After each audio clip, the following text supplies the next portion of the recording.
അസ്സലാമു അലൈക്കും.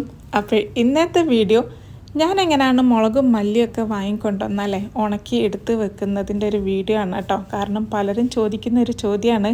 ഞാനിവിടെ ഒരുപാട് റെസിപ്പീസ് ഇട്ടിട്ടുണ്ടല്ലോ, മുളകും പൊടി എങ്ങനെയാണ് തയ്യാറാക്കുന്നത്, മല്ലിപ്പൊടി എങ്ങനെയാണ് തയ്യാറാക്കുന്നത്. അപ്പോൾ ഇതിൻ്റെയൊക്കെ കമൻറ്റ് ബോക്സിലൂടെ എനിക്ക് ചോദിക്കുന്നത്, പിന്നെ നിങ്ങളിതൊന്നും കഴുകാറില്ലേ, കഴുകാതാണ് ഇതൊക്കെ തയ്യാറാക്കുന്നത്. അപ്പോൾ ഞാൻ കഴുകി ഉണക്കിയിട്ടൊക്കെയാണ് കേട്ടോ അത് പിന്നെ ഉണ്ടാക്കാറ്. അപ്പോൾ ഞാൻ എങ്ങനെയാണ് ചെയ്യുന്നതും കൂടെ നിങ്ങളായിട്ട് ഷെയർ ചെയ്യുക. കണ്ടു നോക്കൂ, ഇഷ്ടപ്പെടുകയാണെങ്കിൽ അഭിപ്രായം അറിയിക്കാൻ മറക്കല്ലേ. അപ്പോൾ ഈ മുളകും മല്ലിയൊക്കെ വാങ്ങുന്നത് ഞാൻ സൂപ്പർ മാർക്കറ്റിലൊന്നല്ല കേട്ടോ പോയിട്ട് വാങ്ങാറ്. നമ്മുടെ അവിടെ അടുത്തൊരു മില്ലുണ്ട്, ആ മില്ലിൽ പോയിട്ട് ലൂസായിട്ടാണ് വാങ്ങാറ്. പിന്നെ മുളക് പലതരത്തിലാണ് ഉള്ളത്, അപ്പം നമുക്കിങ്ങനെ നോക്കിയിട്ട് ഇഷ്ടമുള്ളത് അങ്ങനെ ചൂസ് ചെയ്തെടുക്കാമല്ലോ. അപ്പോൾ എരിവുള്ള മുളകും എടുക്കുന്നുണ്ട്, കാശ്മീരിൻ്റെ മുളകും എടുക്കുന്നുണ്ട്. രണ്ടും 500 വാങ്ങിയത്. അപ്പോഴത് മാത്രമല്ല, മല്ലിയും പെരുജീരകവും ചെറിയ ജീരകവും ഒക്കെ വാങ്ങിയിട്ടുണ്ടായിരുന്നു. പക്ഷെ എപ്പോഴും കഴുകി വൃത്തിയാക്കുന്നത് പിന്നെ ഈ ഒരു മുളകിൻ്റെത് മാത്രമേ ഉള്ളൂ. ബാക്കിയൊക്കെ എൻ്റെ അടുത്ത് ഉണ്ട്, മറ്റേ പിന്നെ വാങ്ങി വെച്ചെന്നുള്ളൂ അവിടെ വരെ പോയ സമയത്ത്. അപ്പോൾ ഫസ്റ്റ് ഇവിടെ കഴുകി വൃത്തിയാക്കാൻ പോകുന്നത് എരിവുള്ള മുളകാണ്. അപ്പോൾ നാട്ടിലുള്ള ആൾക്കാർക്കൊക്കെ ആണെങ്കിൽ കഴുകി വൃത്തിയാക്കാൻ നല്ല എളുപ്പമായിരിക്കും. ഒരു ബക്കറ്റിലോട്ടൊക്കെ ഇട്ട് പുറത്തുനിന്ന് ശരിക്കും അങ്ങനെ കഴുകിയെടുക്കാം. നമുക്കിവിടെ ഫ്ലാറ്റ് ലൈഫുള്ള ആൾക്കാർക്ക് കുറച്ചൊരു ബുദ്ധിമുട്ടാണ്. ഏതെങ്കിലും ഉപയോഗിക്കാത്ത ചെമ്പൊക്കെ ഉണ്ടല്ലോ, അതിലങ്ങനെ ഇട്ടിട്ട് ശരിക്കും ഒന്ന് വൃത്തിയാക്കി എടുത്താൽ മതി. അപ്പം കഴുകുന്ന സമയത്ത് ശ്രദ്ധിക്കേണ്ടത്, കഴുകി ആ ഒരു സമയത്ത് തന്നെ പെട്ടെന്ന് ആറിയിടാനും ഉണക്കാനും വേണ്ടിയിട്ട് മറക്കരുത്. കാരണം എന്തുവാ അറിയോ, മുളക് കുറച്ച് വെള്ളം കുടിച്ച് കഴിഞ്ഞാൽ ഉണങ്ങി കിട്ടാൻ ഭയങ്കര ബുദ്ധിമുട്ടായിരിക്കും. പിന്നെ എരിവുള്ള ഈ ഒരു മുളകിൽ അത്ര അഴുക്കില്ല കേട്ടോ. ഞാൻ 2 വെള്ളത്തിലാണ് കഴുകി വൃത്തിയാക്കിയത്. ഏറ്റവും കൂടുതൽ അഴുക്കുള്ളത് ആ ഒരു കാശ്മീരിൻ്റെ മുളകിലാണ് കേട്ടോ, അതിലൊരു രക്ഷയില്ല. അപ്പോൾ ഫസ്റ്റ് ഈ ഒരു മുളക് കഴുകി വൃത്തിയാക്കി കഴിഞ്ഞ ശേഷം ഞാനിതാണ്ട് ബാൽക്കണിയിലോട്ടേക്ക് കൊണ്ടുപോവുകയാണ്. അപ്പോൾ നമ്മൾ ഡ്രസ്സൊക്കെ ആറിയിടുന്ന സ്റ്റാൻഡില്ലേ, അതിലാണ് കേട്ടോ ഞാനിത് ഉണക്കിയെടുക്കുന്നത്. അപ്പോൾ ഈ ഒരു സ്റ്റാൻഡിലോട്ടേക്ക് ഞാനൊരു ഷോള് വിരിച്ച് കൊടുത്തിട്ടുണ്ടായിരുന്നു. നിങ്ങൾക്ക് എന്തെങ്കിലും ഇങ്ങനെ ഇഷ്ടമുള്ളത് ഇങ്ങനെ വിരിക്കാം, കോട്ടൻ്റെ തുണി എന്താണെങ്കിലും കുഴപ്പമില്ല. പിന്നെ താഴെ വിരിച്ചിട്ട് അങ്ങനെ പരത്തിയിടുകയാണെങ്കിൽ അതാണ് ഏറ്റവും നല്ലത്. എനിക്ക് പിന്നെ അങ്ങനെ പറ്റില്ല, ഇവിടെ കുറേ പ്രാവുകളുണ്ട്. ഞാനിവിടെ അവർക്ക് ഫുഡും വെള്ളമൊക്കെ വെച്ച് കൊടുക്കുന്നതുകൊണ്ട് ഇവിടെ തന്നെയാണ് ഉണ്ടാവാറ്. കുട്ടികളെ വിരിപ്പിക്കലും മുട്ടടലും ഒക്കെ ഇവിടെ തന്നെയാണ്. അപ്പോൾ ആ ബാൽക്കണിയിൽ കുറേ പ്രാവുകളുണ്ട്.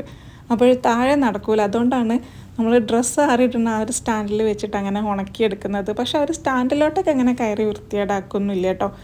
അത് കഴിഞ്ഞതിന് ശേഷമാണ് ഞാനിപ്പോൾ എഴുതാണ്ട് വേഗം അടുക്കളയിലേക്ക് വന്നിട്ട് കാശ്മീരിൻ്റെ മുളകും കൂടെ കഴുകി വൃത്തിയാക്കുന്നത്. ഇതിലൊരു രക്ഷയില്ല കേട്ടോ, അത് ഭയങ്കര അഴുക്കാണ്. ഞാനൊരു 4-5 വെള്ളത്തിൽ കഴുകി എടുത്തിട്ടുണ്ടാവും. അപ്പോൾ ഇത് പെട്ടെന്ന് തന്നെ കഴുകണം കേട്ടോ. കുറച്ച് സമയം ഇങ്ങനെ വെള്ളത്തിലിട്ട് വെക്കുകയാണെങ്കിൽ അത് കുതിർന്ന് പോവുകയും ചെയ്യും. പിന്നെ 2-3 ദിവസം എടുക്കും അത് ഉണങ്ങി കിട്ടാനായിട്ട്. അപ്പം മുളക് കഴുകുന്ന സമയത്ത് അതൊന്ന് ശ്രദ്ധിക്കാൻ വേണ്ടി മറക്കല്ലേ.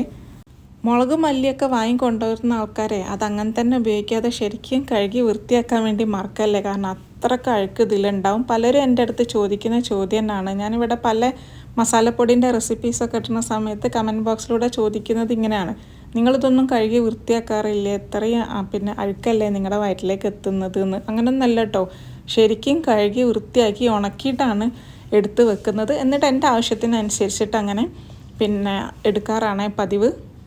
കാശ്മീരിൻ്റെ മുളക് 3-4 വെള്ളത്തിൽ അങ്ങനെ കഴുകിയപ്പോൾ അതിൽ നിന്നും കുറച്ച് കുരുക്കളൊക്കെ അങ്ങനെ വെള്ളത്തിലേക്ക് വന്നപ്പോഴേ ഞാൻ ആ ഒരു വെള്ളം നേരെ ചെടിയിലോട്ടേക്കാണ് ഒഴിച്ചു കൊടുത്തത്. അപ്പോൾ ആ ഒരു മണ്ണിൽ ആ ഒരു കുരുവൊക്കെ വീണ് ഒരു തൈയൊക്കെ ഉണ്ടാകുകയാണെങ്കിൽ നമുക്ക് മുളക് ഉണ്ടാക്കാമല്ലോ. അപ്പോൾ ഇതാണ്ട് ഉണക്കാൻ ഇട്ടിട്ടുണ്ട്. പക്ഷേ ഞാൻ ഇന്ന് കഴുകി വൃത്തിയാക്കിയൊരു ദിവസം ശരിയല്ല കേട്ടോ ദിവസവും. കാരണം നല്ല കാറ്റാണ് അടിക്കുന്നത്. തലേന്ന് വരെ നല്ല വെയിലുണ്ടായിരുന്നു. ഞാൻ വെള്ളത്തിലേക്ക് ഇട്ട് കാലാവസ്ഥ മാറി, എന്തല്ലേ. പിന്നെ പക്ഷേ കുഴപ്പമില്ല, എൻ്റെ ഭാഗ്യത്തിന് പൊടിക്കാറ്റല്ല, സാധാ ഒരു കാറ്റടിച്ചിട്ടുള്ളൂ. പക്ഷെ ഉണങ്ങി കിട്ടി കേട്ടോ. വൈകുന്നേരം ആകുമ്പോഴത്തേക്കിനും ഒരു ടെൻഷൻ ഉണ്ടായിരുന്നു, പിന്നെ ഉണങ്ങി കിട്ടുമോ ഇല്ലേന്ന്. അന്ന് കഴുകി വൃത്തിയാക്കി ഉണക്കി എടുത്ത് വെക്കുമ്പോൾ നമുക്കൊരു ഇൻട്രസ്റ്റാണ്. അടുത്ത ദിവസം വീണ്ടും ഇങ്ങനെ ഉണക്കാൻ വെക്കുക എന്ന് പറയുന്ന ഒരു മടിയുള്ള പണി തന്നെയാണ്. അപ്പോൾ അതുകൊണ്ടായിരുന്നു. പക്ഷേ എന്തായാലും വേണ്ടിയില്ല, ഭാഗ്യത്തിന് അത് ഉണങ്ങി കിട്ടിയിട്ടുണ്ട് വൈകുന്നേരം ആകുമ്പോഴത്തേന്. ഞാൻ എപ്പോഴും ഇതൊക്കെ ഉണക്കാറ് നമ്മുടെ നാട്ടിലൊക്കെ അമ്മമാരൊക്കെ ചെയ്യുന്ന ഒരു രീതിക്ക് തന്നെയാണ് കേട്ടോ. സാധാ രീതിയിൽ കഴുകുക, എന്നിട്ട് വെയിലത്ത് കൊണ്ടിട്ട് ഉണക്കുക. അല്ലാതെ കുക്കറിലോ അല്ലാതെ ഉപ്പിലോ അങ്ങനെയൊന്നും പിന്നെ ഉണക്കിയെടുക്കാറില്ല കേട്ടോ. ഞാൻ എപ്പോഴും ഈ രീതിക്ക് തന്നെയാണ്. അപ്പം നിങ്ങൾക്ക് താല്പര്യം ഉണ്ടെങ്കിൽ ഈ രീതിക്ക് തന്നെ കാലാവസ്ഥക്ക് അനുസരിച്ചിട്ട് ഉണക്കിയെടുക്കുക. അപ്പം വീഡിയോ ഇഷ്ടപ്പെട്ടല്ലോ അല്ലേ, അഭിപ്രായം അറിയിക്കാൻ വേണ്ടി മറക്കരുത്. ബായ്, അസ്സലാമു അലൈക്കും.